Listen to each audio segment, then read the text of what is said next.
ഈശോ മിശിഹായ്ക്ക് സ്തുതിയായിരിക്കട്ടെ. പ്രിയമുള്ളവരെ, ജീവിതത്തിൽ ഒത്തിരി അനുഗ്രഹം കൊണ്ടുവരുന്ന ബൈബിളിലെ 2 പ്രാർത്ഥനകളെക്കുറിച്ചാണ് ഞാനിന്ന് പറയുന്നത്. ഒന്ന് ഒരു സങ്കീർത്തന ഭാഗമാണ്. ഈ 2 വചനങ്ങൾ ജീവിതത്തെ മാറ്റിമറിക്കാൻ ശക്തിയുള്ളതാണ്. ഒത്തിരി കുടുംബങ്ങളിൽ അനുഗ്രഹമായി മാറിയ 2 പ്രാർത്ഥനകളാണവ. ബൈബിളിൽ നിരവധി പ്രാർത്ഥനകളുണ്ട്. അതിൽ നമ്പർ 1 പ്രാർത്ഥനയായി നമ്മുടെ ബഹുമാനപ്പെട്ട ഡാനിയേൽ പൂവണ്ണത്തിലച്ചൻ ചൂണ്ടിക്കാണിക്കുന്നത് 1 ദിനവൃത്താന്തം 4:10 വചനമാണ്. ഇപ്പം നിങ്ങൾക്ക് അതേതാണെന്ന് മനസ്സിലായി കാണും. ഈ പ്രാർത്ഥനയെക്കുറിച്ച് ഞാൻ മുമ്പും വീഡിയോ ചെയ്തിട്ടുള്ളതാണ്. വീണ്ടും വീണ്ടും ഞാനിത് പറയാനൊരു കാരണമുണ്ട്. ഒരുപാട് പേർക്ക് ഈ ഒരു കൊച്ചു പ്രാർത്ഥന ചൊല്ലി ജോലി കിട്ടിയതും പരീക്ഷയിൽ ഉന്നത വിജയം ലഭിച്ചതും ജീവിതത്തിൽ തീരുമാനമെടുക്കാൻ പറ്റിയതിനെക്കുറിച്ചുമൊക്കെ ഒരുപാട് സാക്ഷ്യങ്ങൾ പറഞ്ഞ് ഞാൻ കേട്ടു. അതുകൊണ്ടാണ് ഈ പ്രാർത്ഥന എത്രമാത്രം ശക്തമെന്ന്, എത്രമാത്രം പവർഫുള്ളാണെന്ന് എനിക്ക് മനസ്സിലായി. അതുകൊണ്ടാണ് ഞാൻ വീണ്ടും ഇത് പറയുന്നത്. ബൈബിളിലെ നമ്പർ 1 പ്രാർത്ഥനയാണ് ഇതെന്നാണ് അച്ഛൻ വ്യക്തമാക്കുന്നത്. ജീവിതത്തിൽ കുറച്ചു കാലമെങ്കിലും ഈ പ്രാർത്ഥന ചൊല്ലിയാൽ നിങ്ങളുടെ ജീവിതം മാറിയിരിക്കുമെന്ന കാര്യത്തിൽ യാതൊരു സംശയവും വേണ്ട എന്നാണ് അച്ഛൻ നമുക്ക് നൽകുന്ന ഉറപ്പ്. ഇനി ഏതാണ് ഈ വചനമെന്ന് നമുക്ക് നോക്കാം. ദൈവമേ, അങ്ങെന്നെ അനുഗ്രഹിച്ച് എൻ്റെ അതിരുകൾ വിസ്തൃതമാക്കണമേ. അങ്ങയുടെ കരം എന്നോട് കൂടെയായിരിക്കുകയും വിപത്തുകളിൽ എന്നെ കാത്തുകൊള്ളുകയും ചെയ്യണമേ. ഈ പ്രാർത്ഥന നമുക്ക് മനഃപ്പാഠമാക്കാം. ഞാനൊക്കെ എപ്പോഴും ചൊല്ലിക്കൊണ്ട് നടക്കുന്ന ഒരു പ്രാർത്ഥനയാണ് കേട്ടോ ഇത്. എന്നിട്ട് ദിവസത്തിൽ ഒരിക്കലെങ്കിലും മുട്ടുകുത്തി നിന്ന് വിശ്വാസത്തോടെ, ആത്മാർത്ഥതയോടെ നിങ്ങൾ ഈ പ്രാർത്ഥനയൊന്ന് ഏറ്റുചൊല്ലി പ്രാർത്ഥിക്കുക. എന്നെ എന്ന് പറയുന്ന ഭാഗത്ത് നമുക്ക് നമ്മുടെ മക്കളെ വേണമെങ്കിൽ മക്കൾക്ക് വേണ്ടി പ്രാർത്ഥിക്കുമ്പോൾ അവരെ സമർപ്പിച്ചുകൊണ്ട് നമുക്ക് പ്രാർത്ഥിക്കാനായിട്ട് പറ്റും. ദൈവമേ, അങ്ങൻ്റെ മക്കളെ അനുഗ്രഹിച്ച് അവരുടെ അതിരുകൾ വിസ്തൃതമാക്കണമേ. അങ്ങയുടെ കരം അവരോട് കൂടെയായിരിക്കുകയും വിപത്തുകളിൽ അവരെ കാത്തുകൊള്ളുകയും ചെയ്യണമേ.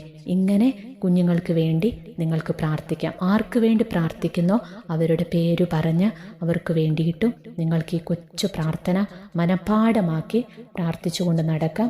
ഉറപ്പായും അത്ഭുതം നടന്നിരിക്കും. ഇനി അതുപോലെ ശക്തിയുള്ള മറ്റൊരു പ്രാർത്ഥന ഞാൻ പരിചയപ്പെടുത്താം. അതൊരു സങ്കീർത്തന ഭാഗമാണ്. തീരുമാനമെടുക്കാൻ കഴിയാതെ ജീവിതത്തിൽ നിങ്ങൾ വിഷമിക്കുന്ന സാഹചര്യങ്ങൾ ഉണ്ടാകുമ്പോൾ ഞാൻ ഇനി പറയുന്ന സങ്കീർത്തന ഭാഗം വായിച്ച് നിങ്ങൾ പ്രാർത്ഥിക്കൂ. പല കാര്യങ്ങളിലും തീരുമാനമെടുക്കാൻ ബുദ്ധിമുട്ട് നേരിടുന്നവരാണ് നമ്മളിൽ ഭൂരിപക്ഷവും. മക്കൾക്ക് ഒരു വിവാഹാലോചന വരുമ്പോൾ, മക്കളെ ഒരു പുതിയ കോഴ്സിൽ ചേർക്കേണ്ടി വരുമ്പോൾ, സ്വന്തമായൊരു ബിസിനസ് ചെയ്യാൻ തുടങ്ങുമ്പോഴോ മറ്റെന്തെങ്കിലും പുതിയതായി ആരംഭിക്കാൻ ആലോചിക്കുമ്പോഴോ എല്ലാം എന്താണ് തിരഞ്ഞെടുക്കേണ്ടതെന്നറിയാതെ നമ്മൾ വിഷമിക്കാറുണ്ട്. പുതിയ വഴികൾ അന്വേഷിക്കുമ്പോൾ വഴികളെല്ലാം അടഞ്ഞതുപോലെയുള്ള അനുഭവവും ഉണ്ടാകാറുണ്ട്. പല വഴികൾ മുമ്പിൽ തെളിയുമ്പോൾ ഏതു വഴിയെ സഞ്ചരിക്കണമെന്ന ആശയക്കുഴപ്പവും ഉണ്ടാകാറുണ്ട്. ഇങ്ങനെ തീരുമാനമെടുക്കാൻ കഴിയാതെ വിഷമിക്കുന്നവർക്കും വഴിയറിയാതെ വിഷമിക്കുന്നവർക്കും ആശ്രയം കണ്ടെത്താൻ കഴിയുന്ന ഒരു സങ്കീർത്തന ഭാഗമാണ് 25-ാം സങ്കീർത്തനം. വഴി കാട്ടണമേ എന്നാണ് ഈ സങ്കീർത്തനത്തിൻ്റെ ഹെഡിങ് തന്നെ. ഈ സങ്കീർത്തനം വായിച്ച് പ്രാർത്ഥിക്കുന്നവരിൽ സംഭവിക്കുന്ന അത്ഭുതങ്ങളെക്കുറിച്ച് ഇതിനു മുമ്പ് ഞാൻ വീഡിയോ ചെയ്തിട്ടുള്ളതാണ്. അതുകൊണ്ട് വീണ്ടും ഞാനത് പറയുന്നില്ല. ഇത് നിങ്ങളെ അലട്ടുന്ന ആ പ്രശ്നത്തെ സമർപ്പിച്ച് ഒരു കുറച്ച് ദിവസത്തേക്ക് നിങ്ങൾ നിയോഗം വെച്ച് ദിവസവും ഈ സങ്കീർത്തന ഭാഗം ഒന്ന് വായിക്കൂ. ദൈവം ഉറപ്പായി നിങ്ങളുടെ കാര്യത്തിൽ ഇടപെട്ടിരിക്കും. പുതിയ വഴികൾ നിങ്ങൾക്ക് മുൻപിൽ തുറന്നു തന്നിരിക്കും. ഈ സങ്കീർത്തനം ദിവസവും കുടുംബത്തിൽ വായിച്ച് പ്രാർത്ഥിക്കുന്നവരെ എനിക്കറിയാം. അവരൊക്കെ പറയുന്നത് ഒരു 3 മാസമെങ്കിലും തുടർച്ചയായിട്ട് വായിക്കൂ, അത്ഭുതം നടക്കുമെന്നാണ്. ഒരു കുടുംബം രക്ഷപ്പെട്ട കഥയൊക്കെ ഞാൻ നിങ്ങളോട് പറഞ്ഞിട്ടുള്ളതാണ്. 25-ാം സങ്കീർത്തനം മുടങ്ങാതെ ദിവസവും വായിച്ചതിൻ്റെ ഫലമായിട്ട് അതുപോലെ അവർ മറ്റുള്ളവർക്ക് പറഞ്ഞു കൊടുത്ത് ആ കുടുംബങ്ങളും രക്ഷപ്പെട്ട കാര്യങ്ങളൊക്കെ ഞാൻ ഇതിനു മുമ്പ് പങ്കുവച്ചിട്ടുള്ളതാണ്. ഈ സങ്കീർത്തന ഭാഗങ്ങൾ വായിച്ച് ധ്യാനിച്ച് പ്രാർത്ഥിച്ചാൽ ഇപ്പോൾ നാം നേരിടുന്ന ആശയക്കുഴപ്പങ്ങൾക്കും തീരുമാനമെടുക്കാൻ കഴിയാത്ത നിസ്സഹായാവസ്ഥയ്ക്കും ദൈവം നിശ്ചയമായും ഉത്തരം നൽകും. അവിടുന്ന് നമ്മുടെ കാര്യത്തിൽ ഇടപെടുകയും ചെയ്യും. നമുക്കൊരു നിമിഷം ഒന്നിച്ച് പ്രാർത്ഥിക്കാം. വഴി കാട്ടണമേ. കർത്താവേ, എൻ്റെ ആത്മാവിനെ അങ്ങയുടെ സന്നിധിയിലേക്ക് ഞാൻ ഉയർത്തുന്നു.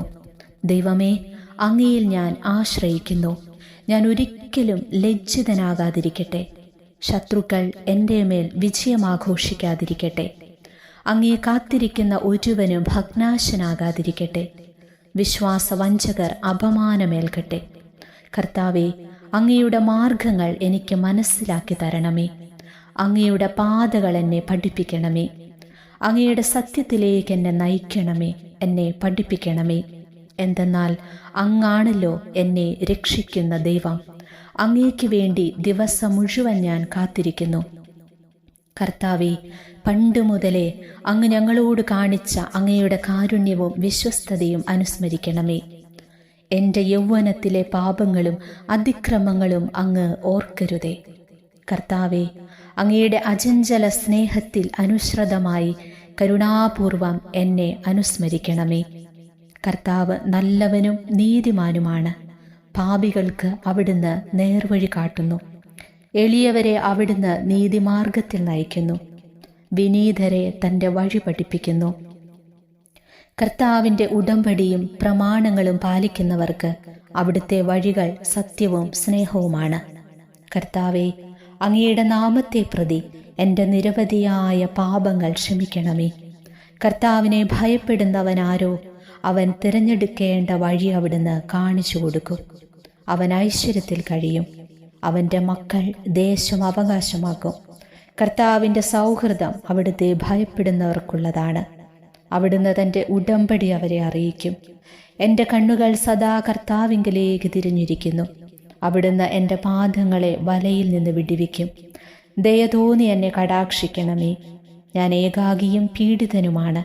എൻ്റെ ഹൃദയവ്യഥകൾ ശമിപ്പിക്കണമേ. മനക്ലേശത്തിൽ നിന്ന് എന്നെ മോചിപ്പിക്കണമേ. എൻ്റെ പീഡകളും ക്ലേശങ്ങളും ഓർത്ത് എൻ്റെ പാപങ്ങൾ പൊറുക്കണമേ. ഇതാ ശത്രുക്കൾ പെരുകിയിരിക്കുന്നു. അവർ എന്നെ കഠിനമായി വെറുക്കുന്നു. എൻ്റെ ജീവൻ കാത്തുകൊള്ളണമേ. എന്നെ രക്ഷിക്കണമേ. അങ്ങയിൽ ആശ്രയിച്ച് എന്നെ ലജ്ജിക്കാനിടയാക്കരുതേ. നിഷ്കളങ്കതയും നീതിനിഷ്ഠയും എന്നെ സംരക്ഷിക്കട്ടെ. ഞാൻ അങ്ങയെ കാത്തിരിക്കുന്നു. ദൈവമേ, ഇസ്രായേലിനെ സകല കഷ്ടതകളിലും നിന്ന് മോചിപ്പിക്കണമേ. ദൈവമായ കർത്താവിന് സ്തുതി.